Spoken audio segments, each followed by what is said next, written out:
if you register, pass a criminal background check, and you're willing to pay your fair share of taxes, you'll be able to apply to stay in this country temporarily without fear of deportation. You can come out of the shadows and get right with the law. That's what this deal is. Now let's be clear about what it isn't. This deal does not apply to anyone who has come to this country recently.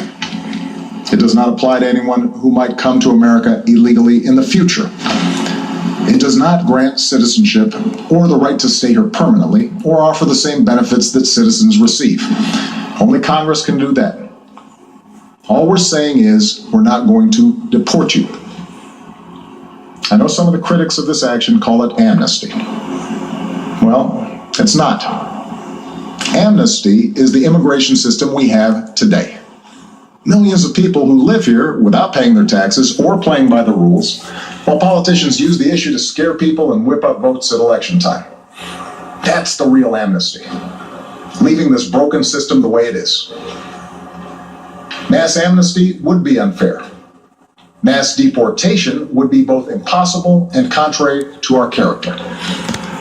What I'm describing is accountability, a common sense middle ground approach. If you meet the criteria, you can come out of the shadows and get right with the law. If you're a criminal, you'll be deported. If you plan to enter the U.S. illegally, your chances of getting caught and sent back just went up.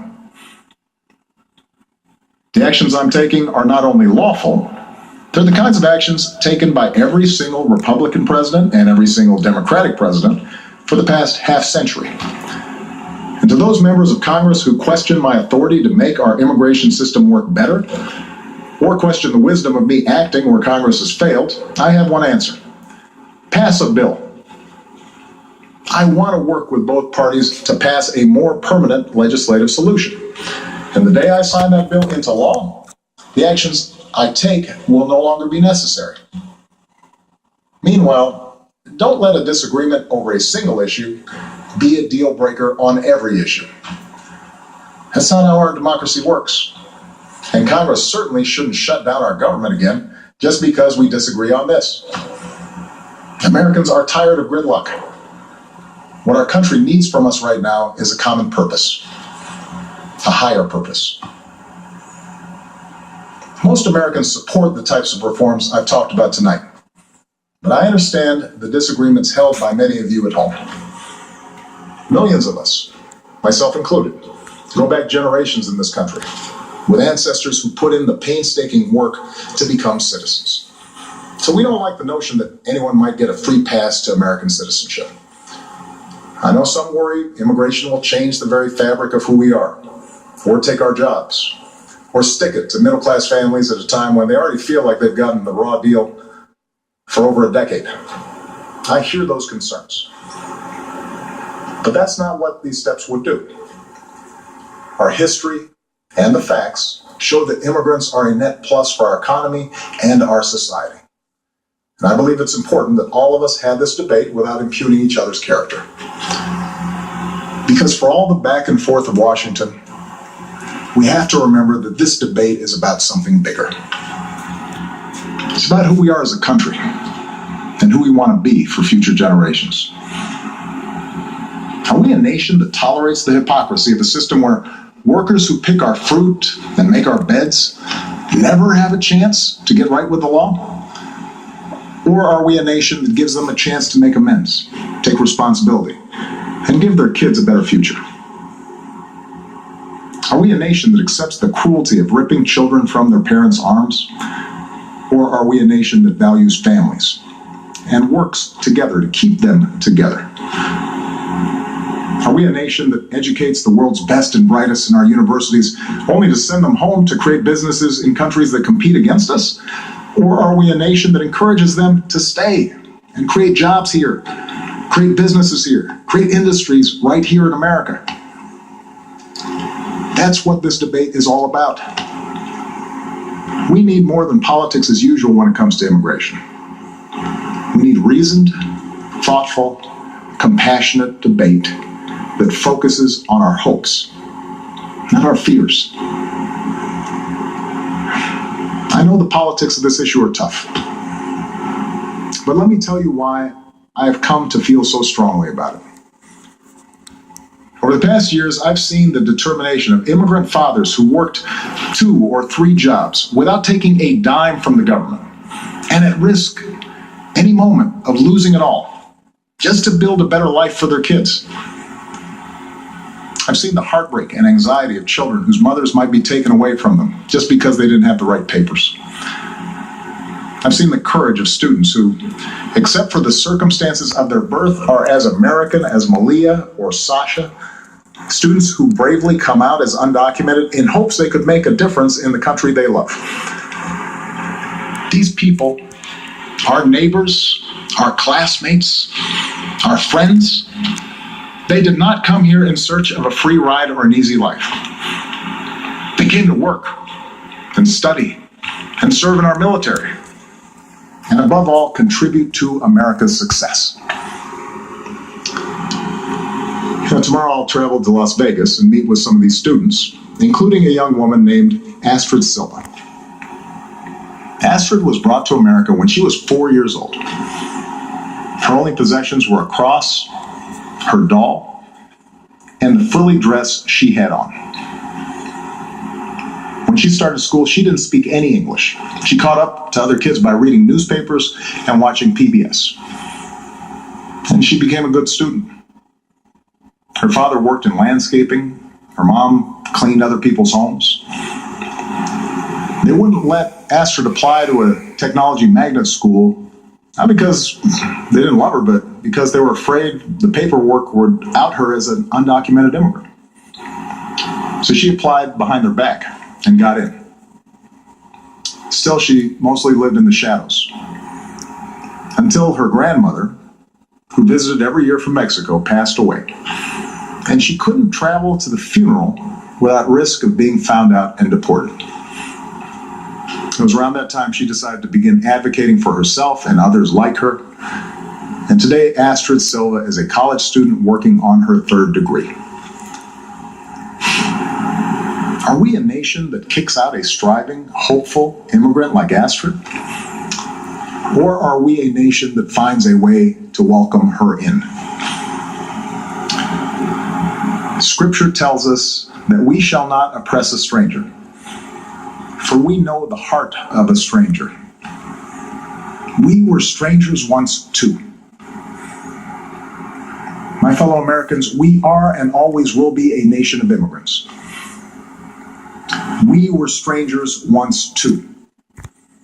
And whether our forebears were strangers who crossed the Atlantic, or the Pacific, or the Rio Grande, we are here only because this country welcomed them in and taught them that to be an American is about something more than what we look like, or what our last names are, or how we worship. What makes us Americans is our shared commitment to an ideal, that all of us are created equal, and all of us have the chance to make of our lives what we will. That's the country our parents and grandparents and generations before them built for us. That's the tradition we must uphold. That's the legacy we must leave for those who are yet to come. Thank you. God bless you. And God bless this country we love. President Obama speaking live from the White House East Room on his unilateral plan. Well, as you just heard, the president laying out his plans to reform our immigration system. Additional resources at the border. He started off with that, securing the border, deal with immigrants already staying in our country. Now, that would apply to those who've been here for more than 5 years. Their children are American citizens. They need to register. They also need to pass a criminal background check and pay taxes. And he also said that he wants to address the felons who are here illegally in our country, not the families. He also talked very passionately about the nation, that we are not a nation who rips children out of the arms of their parents, or a nation that doesn't come together, that we need to be a nation that does with a common purpose and a higher purpose. He said that we need to address the felons, not the families. And stressing that they would not become U.S. citizens, only given some sort of status, a deportation, that's saying Congress would actually have to deal with that. Now, we are getting reaction from Arizona congressional representatives. Congressman Raul Grijalva says the actions the president announced tonight will provide relief for millions of people who want nothing more than to be our fellow citizens and contribute to our society. He also says the price of entry to the United States should not be severed family ties, exploitive employment, or the fear of deportation. The president's executive order means big changes for about 136,000 Arizonans. Yes, and tonight a large group gathered at Southside Presbyterian Church, where one of those facing deportation has sought sanctuary for the last 3.5 months. KOLD News 13's Sonu Wasu begins our live team coverage tonight with reaction to the president's plan. Sonu?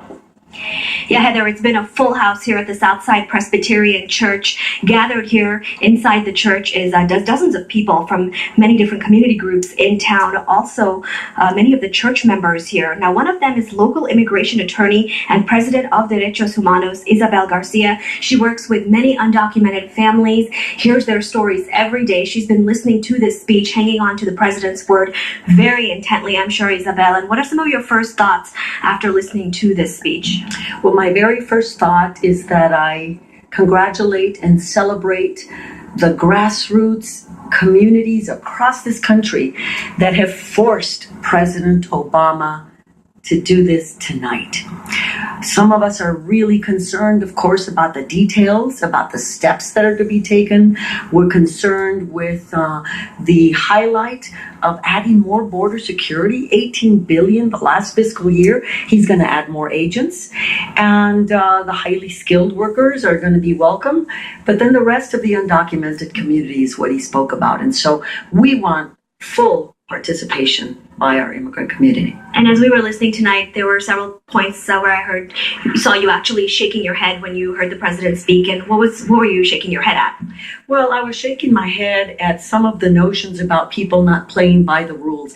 This is a capitalist country that plays by supply and demand, and have so for many years. And our workers, that's what they've done. All right, thank you so much, Isabel Garcia. Now let's head over to my colleague, Christine Pei, for more reaction on this story.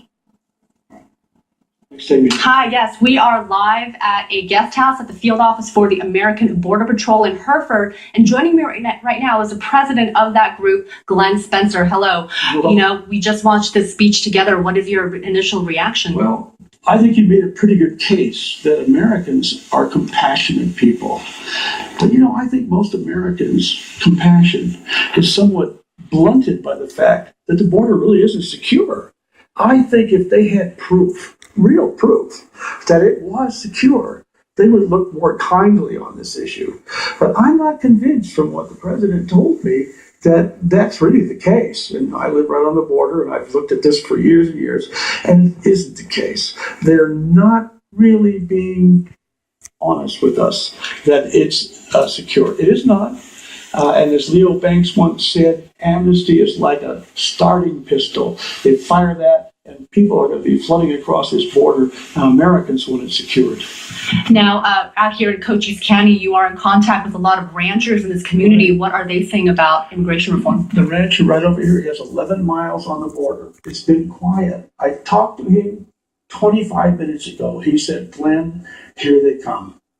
And here they come. They've crossed his ranch in the last 2 days. We've seen this happen over and over again. When you mentioned amnesty, here they come across the border, and I will tell you, that border is not secure.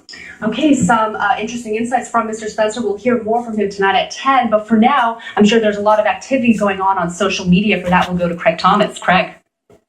All right, thanks, Christine. We're going to continue to track reaction from you and state lawmakers on the president's decision to change the country's immigration system. Also coming up, we have some late-breaking news on the Bighorn sheep release here today. You're watching KOLD News 13 live at 6, live, local, late-breaking. We'll be right back.